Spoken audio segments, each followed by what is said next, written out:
علیکم. میں امداد سمرو. عمران خان کو انڈیا سے بلاوا آ گیا ہے اور ملاقاتی اڈیالہ جیل پہنچ گئے ہیں. ایک ایسی خبر آئی ہے جس نے سب کو حیران کر دیا ہے. پہلے خبر آئی اس وقت سب حیران تو تھے مگر پریشان نہیں تھے، لیکن اب جب وہ خبر کی تردید آ گئی ہے تو ہر بندہ حیران بھی ہے، پریشان بھی کہ خبریں کہاں سے آتی ہیں، کون نکالتا ہے. بالکل اسی طرح جس طرح چیف جسٹس قاضی فائز عیسیٰ صاحب فیض آباد دھرنے کے خلاف نظر ثانی کی اپیلیں واپس لیے جانے پر حیران بھی تھے اور پریشان بھی، اور انہوں نے مسلسل ہر اپیل کنندہ کو کہا کہ جناب آپ نے اگر اپیل دائر کی تھی تو کھڑے رہو، یا پھر کم از کم یہ بتا دو کہ کس کے کہنے پہ اپیل دائر کی تھی، یا پھر یہ بتا دو کہ کس کے کہنے پر واپس لے رہے ہو. تو اسی طرح کا ایک اور معاملہ بھی سامنے آ گیا ہوا ہے تو اس پر بھی بات کریں گے. اور پھر ایک افسوسناک واقعہ روٹین ہے ہمارے معاشرے میں، یہ چکوال میں پیش آیا ہے بچوں کے ساتھ زیادتی کا، اور وہ بھی مدرسے میں. تو ان معاملات پر بات کریں گے. اور عمران خان صاحب پاکستان کی سیاست میں آنے سے پہلے اسٹار ہوا کرتے تھے، سپر ہیرو تھے لوگوں کے. کرکٹ کی وجہ سے دنیا جہان میں لوگ ان کو آئیڈیلائز کرتے تھے، بلکہ خواتین تو خاص طور پر ان کے آئیڈیل تھے عمران خان صاحب. جہاں جاتے تھے وہاں پر مطلب عمران خان ہوتی تھی. اسی وجہ سے پھر ان پر نظر کرم ہوئی جنرل ضیاء الحق صاحب کی. آہستہ آہستہ عمران خان صاحب کو بنایا جاتا رہا. پھر وہ عمران خان صاحب کے اندر گٹس تھے، سیانے تھے، لیکن ان کے اندر سیاست نہیں تھی. سازشیں تھیں، سیاست نہیں تھی. سازش اور سیاست دو الگ الگ چیزیں ہوتی ہیں. تقسیم کرنا ان کو آتا تھا، ان کو اپنا مفاد نکالنا آتا تھا، لیکن ان کو لوگوں کو ساتھ لے کر چلنا نہیں آتا تھا.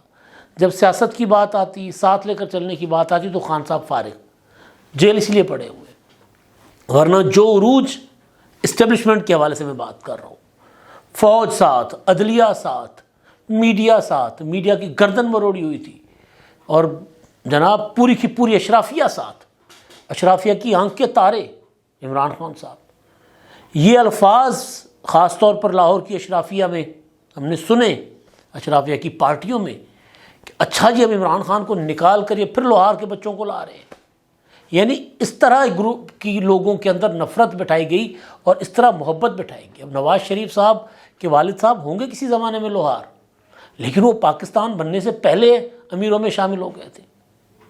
یحییٰ خان کے ساتھ نواز شریف صاحب کی تصویریں ہیں کہ وہ وزٹ کر رہے تھے ان کی فاؤنڈریز کا، فیکٹریز کا. تو وہ تو بہت پرانے امیر لوگ تھے. تو اب ظاہر ہے کہیں نہ کہیں سے غریب عمارت کی طرف چلتا ہی ہے. محنت کش مزدور جو ہے وہ یہاں تو 20 سالوں میں لوگوں کی قسمتیں بدل جاتی ہیں. لیکن لوگوں کے ذہنوں میں یہ بٹھایا گیا کہ یہ جو ہے نا، یہ رائلٹی ہے، یہ عمران خان صاحب جو ہے نا، یہ کوئی جدی پشتی بادشاہ آدمی ہے، جدی پشتی امیر، جدی پشتی اشراف، یہ لوگ، تو ان کو اقتدار میں ہونا چاہیے. یہ کون ہے؟ یہ زرداری، یہ بھٹوز، یہ نواز شریف، یہ کون ہے؟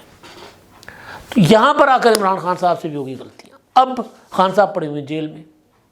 ایک ہی کریڈٹ ہے زندگی بھر کا عمران خان کی ذات کا ٹیم کے ساتھ، حالانکہ پوری کی پوری ٹیم کا کریڈٹ تھا، لیکن چلے وہ کریڈٹ عمران خان صاحب کا تھا ورلڈ کپ جیتنا 92 کا. اچھا اس کے بعد جناب کندھوں میں اٹھا لیا، جناب یہ ورلڈ کپ جیت سکتا ہے تو پاکستان بھی چلا سکتا ہے. یعنی غضب خدا کا 11 لوگوں کی ٹیم چلانا، اور پھر 15 کروڑ کسی وقت ہوگا پاکستان، پھر 16 کروڑ ہوگا، پھر 18 کروڑ ہوا، پھر 20 کروڑ ہوا، پھر 22 کروڑ ہوا. جس وقت عمران خان صاحب کے حوالے کیا گیا تھا اس وقت 22 کروڑ تھا. یعنی کہاں 11 یا 16 لوگوں کی ٹیم، اور جہاں پہ پھر روزانہ لڑائیاں ہوتی تھیں، ٹیم مینجمنٹ کے ساتھ لڑائی، بورڈ کے ساتھ لڑائی، روزانہ مطلب اسکینڈلز پہ اسکینڈل بن رہے ہوتے تھے. تو ان کے حوالے کر دیا کہ جناب یہ تو جو 92 کا ورلڈ کپ جیت سکتے ہیں تو یہ کچھ بھی کر سکتے ہیں. خیر اب جناب خبر یہ آئی ہے کہ انڈیا میں ہماری ٹیم تو ورلڈ کپ سے واپس آ گئی خیر سے، خالی ہاتھ. ہمارے دوست ہیں اعجاز باقری صاحب، انہوں نے ایک تصویر شیئر کی کہ جی انڈیا سے خالی ہاتھ آ رہا ہوں، بتاؤ کچھ لے آؤ. میں نے کہا لال قلعہ ہی لے آؤ بھائی. مطلب ہمارے خواب تو یہی تھے نا، ہمارے خواب تو یہی تھے، انڈین پارلیمنٹ پر جھنڈا لہرانا. ہمارے سے مراد کہ جو کسی زمانے میں ہماری ایک تھی عجیب و غریب قسم کی پالیسیاں. تو بہرحال تو اب آئی سی سی نے ورلڈ کپ فائنل 2023 کے لیے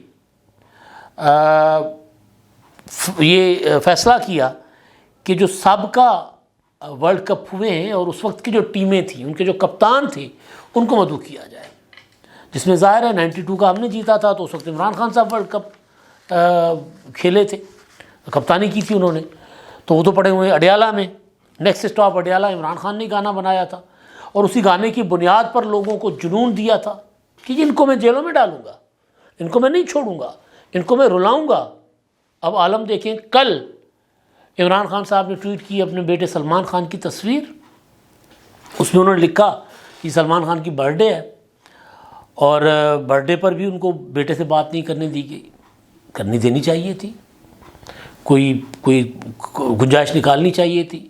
عدالت کہہ رہی ہے بات کروائیں، جیل سپرنٹینڈنٹ کروائیں، ان کو کروائیں بات، ان کی واٹس ایپ پہ کال کرنی ہے نا، انٹرنیشنل کال کرنی ہے، کروا دیں. لیکن کیونکہ قانون کے اندر جو چھوٹی چھوٹی گنجائشیں ہوتی ہیں اس کا فائدہ لے کے آپ کسی کا بھی بازو مروڑ لیں، کسی کی بھی گردن مروڑ لیں. یہ ہمارے ہاں جس طرح عمران خان صاحب کے دور میں ہوا تھا، روزانہ پوچھا کرتے تھے نواز شریف کے سال میں ہے، ایسا کچھ کرو تاکہ وہ روتا رہے.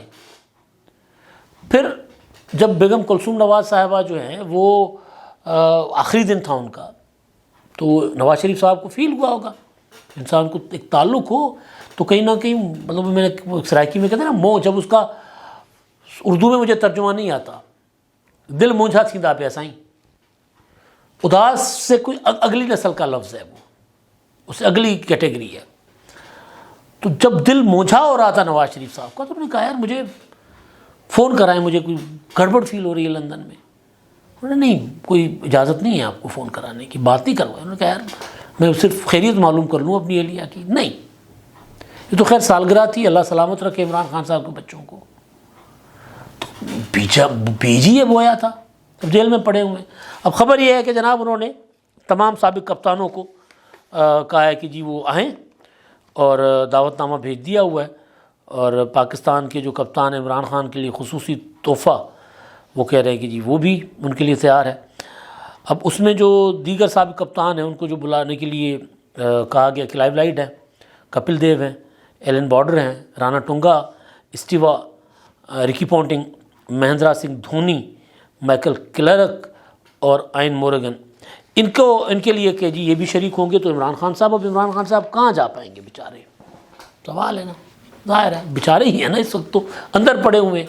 ہونا اتنی بڑی تقریب، عمران خان صاحب وہاں چاہتے تو خیر جب وہ عمران خان صاحب وزیر اعظم تھے، تو آج جن بچوں کے لیے، جو بچے کی سالگرہ کے لیے وہ اداس ہیں، پریشان ہیں کہ بیٹے سے بات نہیں ہو پائی، جب وزیر اعظم تھے تو نہ ان کو بلاتے تھے نہ ان کی طرف جاتے تھے. پابندیاں تھیں عمران خان صاحب پر. اب شاید پابندیاں کم ہوں، پہلے زیادہ تھیں. ظاہر ہے وہ پابندیاں ذرا روحانی تھی نا، مرشد کی، بشرا بی بی کی. تو بہرحال اچھا، ایک تو یہ ہے. دوسرا ہے پرویز الہی صاحب. مجھے کیوں پتہ نہیں لگ رہا ہے کہ پرویز الہی صاحب کی لاٹری، یا وہ سوچ رہے ہیں لگ سکتی ہے. بہرحال پرویز الہی صاحب سے ملاقات ان کے اہل خانہ نے کی اڈیالہ میں، اور انہوں نے خاندانی ذرائع بتا رہے ہیں کہ جی انہوں نے بتایا کہ حالات ٹھیک ہیں ان کے، کھانا شانا گھر سے آتا ہے، سارا کچھ اوکے ہے. پرویز الہی صاحب جو ہیں وہ پارٹی کے صدر. عمران خان صاحب اور شاہ محمود قریشی صاحب کے لیے خبریں یہ ہیں کہ جی ان کی کوئی خیر نہیں ہے، وہ باہر نہیں آ سکتے، وہ پارٹی نہیں چلا سکتے، سزا یافتہ ہو جائیں گے نا. عمران خان پہلے ہی ہیں، سائفر میں پھر ہو جائیں گے. اس طرح شاہ محمود قریشی، وہ بھی ان کے لیے بھی کہا گیا کہ بھائی جو دفعات ہیں وہ تو سزائے موت اور عمر قید والی ہیں، تو وہ تو باہر نہیں آ سکتے بھائی، وہ ضمانت بھول جاؤ. اور پھر 4 ہفتوں کے اندر ٹرائل ہو. تو جس دن اسٹے آرڈر ختم ہوگا، پرسوں سماعت ہے اسلام آباد ہائی کورٹ میں جیل ٹرائل کا، یا جیل ٹرائل کا اسٹے آرڈر ختم نہ بھی ہو، اوپن ٹرائل کا آرڈر بھی ہو جائے، تو بھی سماعت 4 ہفتوں میں ہونی ہے. تو 4 ہفتوں میں سماعت ہو جائے گی تو شاہ محمود قریشی صاحب کا پتہ بھی صاف ہو جائے گا. پرویز الہی کو ابھی تک کسی کیس میں سزا نہیں ہوئی. وہ ابھی تک اپنی، مطلب ان کے خلاف کوئی ایسا مقدمہ نہیں ہے کہ جس میں جلدی ان کو سزا ہو جائے. تو کوئی پتہ نہیں ہے. پرویز الہی صاحب ترلے کر رہے ہیں روزانہ، کہتے ہیں کہ جی میری پریس کانفرنس کراؤ، وہ پریس کانفرنس طریقے کی کرنا چاہ رہے ہیں، جس طرح شیخ رشید صاحب نے کی ہے نا. وہ یہ بھی نہیں کہیں کہ میں نے عمران خان کو چھوڑ دیا تاکہ عمران خان کا ووٹ نہ مجھے چھوڑے. وہ یہ بھی نہیں کہیں گے کہ جی میں عمران خان کے ساتھ ہوں تاکہ اسٹیبلشمنٹ نہ چھوڑ دے مجھے. چھوڑا تو ہوا اسٹیبلشمنٹ نے، بلکہ نشانے پہ رکھا ہوا ہے. تو پرویز الہی صاحب جو ہیں وہ اب ذرا یہ جو خبر آئی ہے شاہ محمود قریشی اور عمران خان والی، اس کے بعد وہ ذرا امید سے ہیں کہ شاید اپنی لاٹری نکل آئے.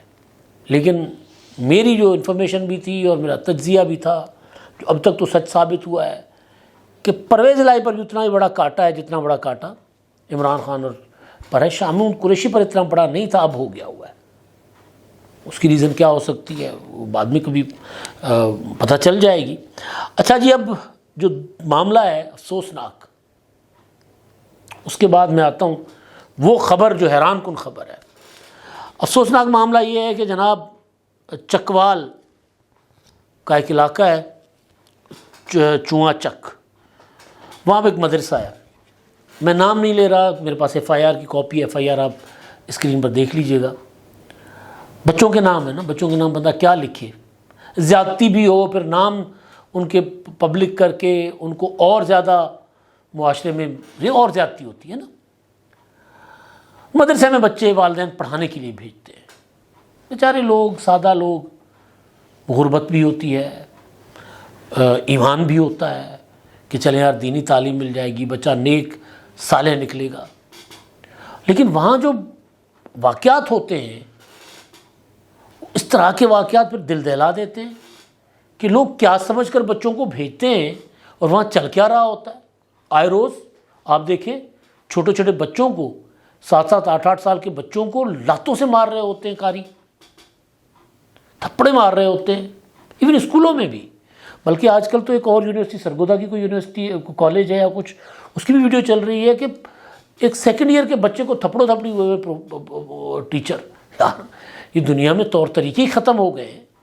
اب تو والدین بچوں کے ساتھ آرگومنٹ کرتے ہیں، مارنے کا تو تصور ہی دنیا میں ختم ہو چکا ہوا ہے. اب خیر تشدد کرنا اور پھر جنسی تشدد کرنا.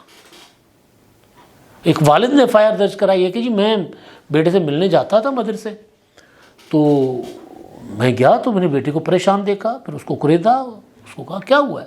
اس نے بتایا کہ اس طرح یہ 2 صاحبان ہیں قاری جو پڑھانے والے اساتذہ حافظ ہے، وہ ہمارے ساتھ زیادتیاں کرتے ہیں. اس نے پھر بتایا کہ 12-14 بچوں کے ساتھ وہ زیادتی کر چکے ہیں. زیادتی کرنے کے ساتھ ساتھ پھر ان کے جسم پر چاقو سے زیڈ لکھتے ہیں. یعنی کوئی نفسیاتی ہوگا نا یہ معاملہ. تو ایسے نفسیاتی ظاہر ہے وہ اس کا تعلق نہ مدرسے سے ہے نہ دینی تعلیم سے ہے. ایسے واقعات، ایسے حادثات عام تعلیمی اداروں میں بھی ہوتے ہیں. ہاں دینی تعلیمی اداروں میں کیونکہ وہ بچے رہتے ہی وہیں پر ہیں تو وہاں زیادہ ہوتے ہیں. اور پھر دینی تعلیمی ادارے فوکس اس لیے ہوتے ہیں کہ وہاں تو دنیاوی معاملات کچھ اور ہوتے ہیں، لیکن جب دینی تعلیم دینے والے یہ زیادتی کریں تو ان کے اوپر نظر زیادہ جاتی ہے، کیونکہ وہ تو لوگوں کو نیکی کی اپنا تعلیم دیتے ہیں نا، درس دیتے ہیں. تو اس طرح کے افسوسناک واقعات ہماری سوسائٹی میں ہو رہے ہیں. اچھا جی، اب خبر کل یوں شراٹے مار کر باہر نکلی کل پرسوں کہ جی سندھ حکومت نے فیصلہ کیا ہے کہ ملٹری ٹرائلز کے خلاف جو سپریم کورٹ کا فیصلہ تھا فوجی عدالتیں کالعدم قرار دینے کا اور آرمی ایکٹ کالعدم قرار دینے کا جو فیصلہ تھا اس کو چیلنج کیا جائے گا. سندھ حکومت نے فیصلہ کیا تھا. خبر کا سورس کیا تھا، کہاں سے آیا تھا، کچھ نہیں پتہ. لیکن اب خبر یہ آ رہی ہے کہ حکومت سندھ نے اس کی تردید کر دی ہے اور نگران وزیر اعلیٰ نے کہا ہے کہ عام شہریوں کو ملٹری کورٹ میں ٹرائل کے لیے سپریم کورٹ میں اپیل دائر نہیں کرنے جا رہے، ہم نے کوئی ایسا فیصلہ نہیں کیا. تو یہ وزیر اعلیٰ نے کہا ہے. جسٹس مقبول باقر صاحب ہیں ریٹائرڈ جسٹس. تو یہ خبر مطلب حیران کن ہے نا، کہ وہی بات جو میں نے شروع میں کی تھی کہ جسٹس قاضی فائز احسان صاحب حیران ہیں، پریشان ہیں، چیف جسٹس ہیں پاکستان کے. وہ کہہ رہے ہیں یار آپ لوگوں کو میرا فیض آباد کا فیصلہ اچھا نہیں لگا تھا نا، تو ٹھیک ہے نا، کھڑے رہیں، بتائیں میرے فیصلے میں کیا نقص ہے. اپیل دائر کی ہے نا. اپیل دائر کرنے کا مطلب یہی ہوتا ہے کہ جناب آپ کے فیصلے میں یہ غلطیاں ہیں، ٹھیک کر لیں اپنے آپ کو، فیصلہ ٹھیک کریں اپنا. تو وہ کہہ رہے ہیں کہ جی آئیں میرے پاس اپیل اپنی آپ کی اپیل لگا رہا ہوں، اور سارے جتنے 50-55 تھے وہ سارے کے سارے دوڑ گئے۔ اب یہ بھی ہے، تو یہ مطلب ایک عجیب و غریب قسم کی صورتحال بنی ہوئی ہے، اور ظاہر وہ ایک طرف سے بن رہی ہے، وہ جو اپیلیں دائر کرنے والے تھے وہ بھی اس طرف سے تھے، پھر اپیلیں واپس لینے والے بھی اس طرف سے تھے، اور یہ والی جو چیلنج کرنے والے معاملات ہیں، فیصلے ہیں، یہ بھی اس طرف سے ہی ہیں۔ اب تک کے لیے اتنا ہی، اللہ حافظ۔